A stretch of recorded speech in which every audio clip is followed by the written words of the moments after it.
Nicolas Charguereau, bonjour. Bonjour. On est ici à Roanne Agglomération, exactement. On est là pour parler d'un salon pro, un salon qui s'appelle l'Instant Éco-Durable. C'est la deuxième édition qui aura lieu le 6 février prochain, c'est-à-dire dans quelques jours. Avant de parler du deuxième, moi, je voulais savoir comment est né le premier, quelle était l'idée, quelle était la demande. Donc, le fondement même de ce projet Instant Éco-Durable qui va avoir, donc, comme vous l'avez dit, connaître sa deuxième édition, c'est basé sur un socle entre la CCI et Roanne Agglomération pour porter ce projet à destination des entreprises de notre territoire, créer un salon où on peut partager à la fois du low-tech, des innovations, partager des carnets de commandes, faire des affaires sur le Rouennais et aussi créer un instant où chacun peut apporter sa pierre à l'édifice et créer une synergie rouennaise. D'après ce que j'ai compris, hein, c'est un peu des passerelles aussi. Exactement. L'objectif est vraiment de créer des passerelles sur des grandes thématiques qui sont la transition énergétique, la transition écologique, disons le sujet bâtiment dans sa grande dimension, mais aussi sur des sujets plus pointus comme l'agriculture le développement d'énergies renouvelables avec des méthanisations, du photovoltaïque, de l'éolien. Donc toutes des grandes thématiques qui aujourd'hui doivent répondre à des critères très précis, qui sont très évolutifs et qui doivent répondre à l'avenir, créer un territoire qui sera encore meilleur pour créer une synergie sur un territoire pour les générations futures qui sera avec un certain dynamisme. C'est un salon qui s'adresse seulement aux professionnels ou au grand public. Comment ça se passe là aussi? C'est vraiment pour faire des affaires ou c'est pour découvrir, pour venir poser des questions, pour avoir des réponses? Dans le Rouennais, il n'y a pas de questions à poser, vous avez toutes les réponses. C'est le seul endroit où il faut venir et le seul endroit où vous pouvez avoir ce genre d'informations. Mais bien au-delà de ça, oui, tout à fait. Que vous soyez étudiant dans une filière professionnelle, que vous soyez dans le développement ou dans le commercial d'une entreprise, que vous soyez aussi dans une collectivité publique, c'est l'endroit où il faut être, le The Place to Be du Rouennais. Je vous dirais bien que le Polytech Lyon est bien, mais celui-là est encore mieux. Le programme, c'est quoi exactement? Alors, on va à la rencontre des exposants, bien sûr, mais il y a des tables rondes, il y a une conférence, il y a un joli programme pour cette unique journée. Tout à fait. Donc, c'est un problème assez éclectique. Donc, je dirais que dès 8h45 s'ouvre le bal destiné à tous les professionnels, mais pas que, comme on l'a souligné précédemment. Donc, c'est un salon que vous mettez en musique, alors, si vous avez le nouveau bal, Exactement. hein. Nous avons des chefs d'orchestre. Nous avons de grands chefs d'orchestre. Nous avons la participation tout au long de la journée de différents corps qui vont proposer des tables rondes sur lesquelles pourront participer tous les acteurs qui le souhaitent s'y inscrire. C'est un partage d'expérience, c'est un partage de données d'entreprise. Il y a une certaine aussi confidentialité entre entreprises. Nous ne pouvons pas tout divulguer les différents échanges, mais ce que l'on peut retenir, c'est qu'au travers du précédent salon, la seule question qu'on nous a posée quand il était fini, quand est-ce qu'aura lieu le prochain? J'ai noté 60 exposants. Vous avez dit 12 de plus que l'année dernière. Tous ces exposants, ils viennent de Roanne ou de plus loin, Saint-Étienne, Lyon. Comment ça se passe là aussi pour être présent dans votre salon? Disons que le Rouennais est plutôt bien situé en matière d'entreprise.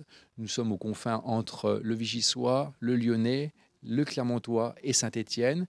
Et c'est toutes les entreprises locales, mais sur un secteur d'environ 1 heure à 1 heure et demie de route. Et pour venir, on lance des appels ou alors c'est les entreprises qui sont venues vous voir pour avoir un salon? Nous travaillons dans l'organisation avec la CCI et nos services de Roanne Agglomération et nous nous épaulons sur environ 40 partenaires et ces 40 partenaires sont affiliés à différentes entreprises. C'est le carnet d'adresses comme toujours et ils y sont évidemment les bienvenus et c'est ce qui a fait que l'année passée, 650 visiteurs sont venus sur le salon et nous attendons pas loin de 1000 visiteurs cette année. J'imagine s'il y a une deuxième édition, c'est que la première édition, il y a eu de très bons retours. Est-ce qu'il y a des choses améliorées, des choses différentes par rapport à la première édition? Dans l'organisation des salons, disons que les interventions sont pas posées comme ça.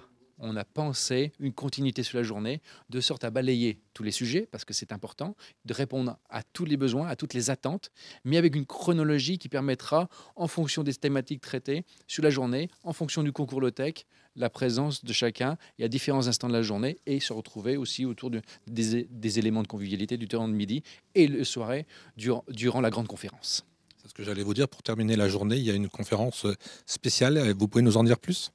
Après 18h, va s'orchestrer la soirée conférence avec Maxime Blondeau, quelqu'un qui est pointu en matière de transition écologique, qui est à même de présenter la Loire, le Rouennais, dans sa grande dimension d'entreprise avec tous les organisateurs. Et ça sera vraiment un grand moment de partage à ce moment-là.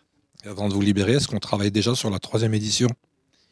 Évidemment, mais c'est aussi le retour d'expérience de la 2e édition qui nous fera dessiner la 3e, mais très naturellement, nous irons sur une 3e édition. Bonjour Chantal Fébert, on est là pour parler du salon éco-durable qui va avoir lieu le 6 février. Moi, je voulais savoir un peu quelle était l'organisation de prévue. Alors, au niveau de ce salon, l'essentiel est il y a une exposition avec 62 exposants. Les exposants sont organisés en 5 villages. Donc, il y a un village, ce qui considère, enfin, c'est les 5 villages, Chaque thématique? c'est les 5 thématiques du salon, les 5 thématiques fil rouge. Donc, transition énergétique, gestion de l'eau, économie circulaire, déchets, nouvelle mobilité et la nouveauté de cette année, donc c'est un village bâtiment. Donc il y a l'exposition, donc les visiteurs au travers de villages peuvent rencontrer ces exposants-là. Ils peuvent aussi avoir des rendez-vous B2B avec ces exposants. Et d'ores et déjà, ils peuvent prendre des rendez-vous. Et tout au cours de la journée, il y aura aussi des conférences table ronde sur ces 5 thématiques-là et des ateliers complémentaires par rapport à ces conférences table ronde. Pour les tables rondes, il faut s'inscrire ou alors on vient à l'heure de la table ronde. Comment ça se passe techniquement là aussi? Alors, d'ores et déjà, donc, il y a un site internet de l'événement, donc l'instantécodurable.com. Aujourd'hui, les visiteurs peuvent s'inscrire, donc que ce soit des entreprises et des collectivités. Ils peuvent s'inscrire et ils peuvent prendre des rendez-vous avec les entreprises ou s'inscrire aux conférences table ronde. Par contre, ils peuvent faire tout ça aussi en ligne. Très bien. Le jour J, pardon. Le jour J, bien évidemment. J'ai noté aussi qu'il allait y avoir un concours pour remettre des prix, bien évidemment. Quel est le thématique, pas la thématique, ce qu'on l'a, mais quelles sont les grandes choses qui vont apparaître? Concours national du Low-Tech est organisé par le Centre de jeunes dirigeants, le CJD. Et ce concours national est un petit peu le concours l'épine de la Low-Tech, où on va trouver tout un tas de solutions qui sont fabriquées avec souvent des matériaux recyclés ou pas. Mais ce qu'on dit de la low-tech, c'est une utilisation simple et unique, une fonction unique d'un équipement. Voilà, donc c'est par exemple le grille-pain qui fait pas radio réveil, qui fait que grille-pain. Donc le téléphone est hors concours. Hein. Donc le téléphone est complètement hors concours.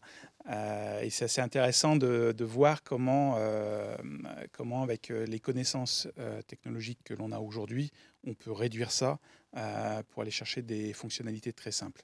Et ce concours donc, a 4 prix, 3 prix, donc une dotation de 10 000 euros, 3 prix qui sont descendants dans de dotation, plus un prix du public. Et avec un jury de spécialistes, à la fois de chefs d'entreprise, industriels entre autres, et puis d'universitaires. C'est un concours qui est ouvert à qui finalement? À des étudiants, des professionnels, tout public? Comment ça se passe là aussi pour s'inscrire? Alors là, pour le coup, c'est vraiment ouvert à tout public pour la présentation de son dossier.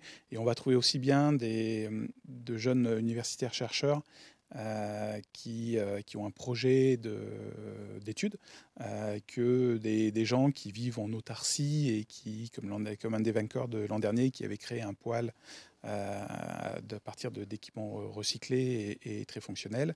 Voilà, donc c'est vraiment ouvert à un public très large, des solutions qui sont plus industrielles à côté. Donc c'est vraiment disparate comme sujet low-tech. Et si j'ai bien compris, il n'y a pas seulement des gens de la région, il y a des gens un peu de partout? Alors, je n'ai pas connaissance encore du détail des lieux de vie de tous les exposants. Mais tout à l'heure, vous avez parlé d'une grande fourchette. Ouais, mais l'an dernier, on a eu des projets qui venaient à la fois du Béarn et du Nord-Pas-de-Calais. Donc oui, ça vient de toute la France, vraiment un concours national. On a été complet, on a fait le tour. Après, il y a la conférence du soir. Oui. Alors, on n'a pas parlé de la conférence, effectivement. Quel est le programme de cette conférence? Alors, c'est un conférencier, c'est Maxime Blondeau, qui a une notoriété dans le domaine de la transition écologique, dans la représentation. C'est un géographe.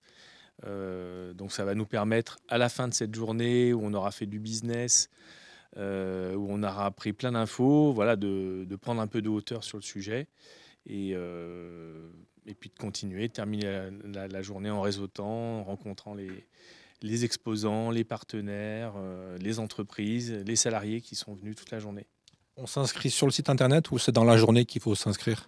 Toujours sur le site internet. Alors là, pour le coup, cette soirée est payante. Donc on incite tout le monde à s'inscrire, à prendre sa place et à imprimer son badge et venir. Voilà. Donc ça permettra de venir la journée et puis la soirée terminée par un petit cocktail. J'ai bien noté toutes ces informations. On vous retrouve finalement sans problème le 6 février, tous autour d'une table ou autour d'une conférence ou autour d'une table ronde pour ce beau salon, ce second, et on espère qu'il perdurera dans le temps et qu'il amènera des solutions au public et aux professionnels.